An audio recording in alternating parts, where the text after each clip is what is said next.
Just real quick, Jason, if you're watching, I just want to show you something. I don't know if I get it in, but it's a 10 pence coin. It has a harp on one side and a fish on the other. It's 1974.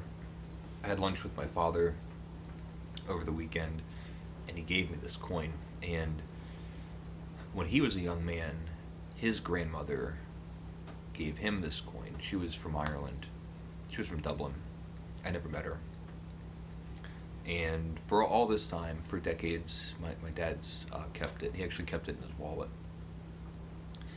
And we had lunch, and he gave it to me.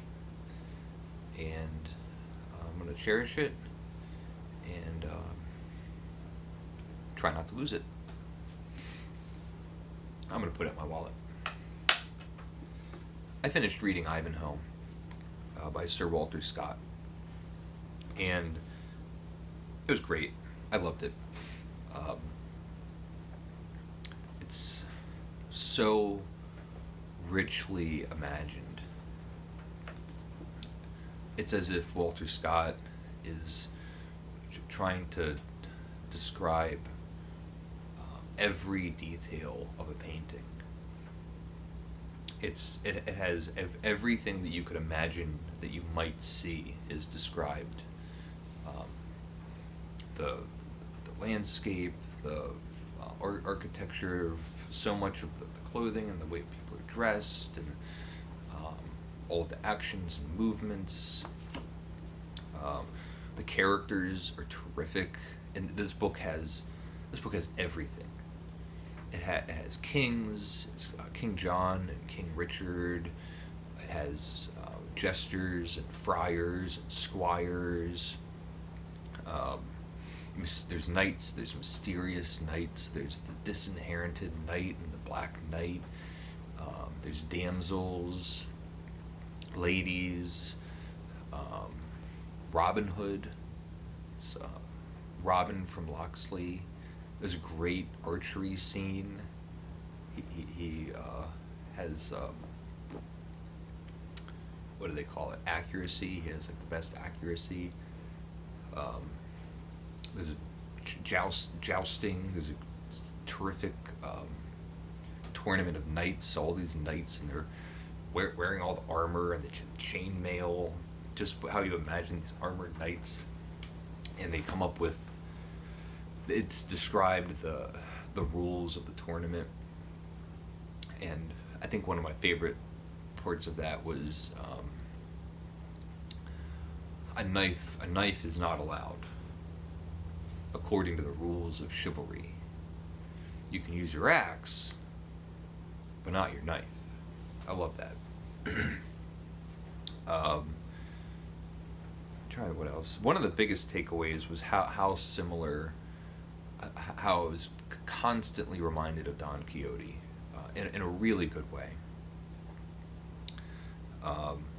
It almost felt like there was there are lines there's lines and scenes and little interactions that I felt like were identical, just with like a slightly different tone. Things like saying according to the rules of chivalry. And the way that knights talk to like lowly people, like the jesters or innkeepers. There's like just so much adventure. There's like hidden secret identities and hidden identities and kidnappings and abductions. There's a witch trial.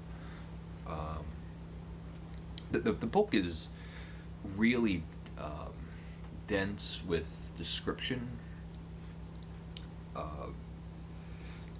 but I feel like as soon as you get into it and you can start like imagining, like you start picturing this world, this medieval world,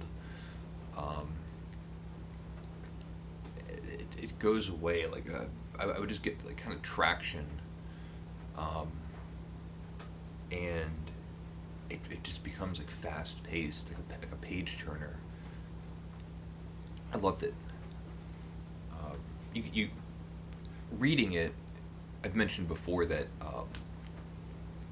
all all the characters in like Victorian novels are always reading Walter Scott, and you can see why. When you read it, it just makes sense.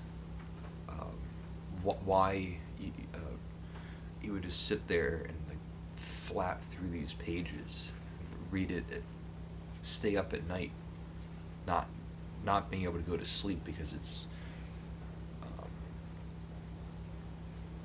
just great. It's really great.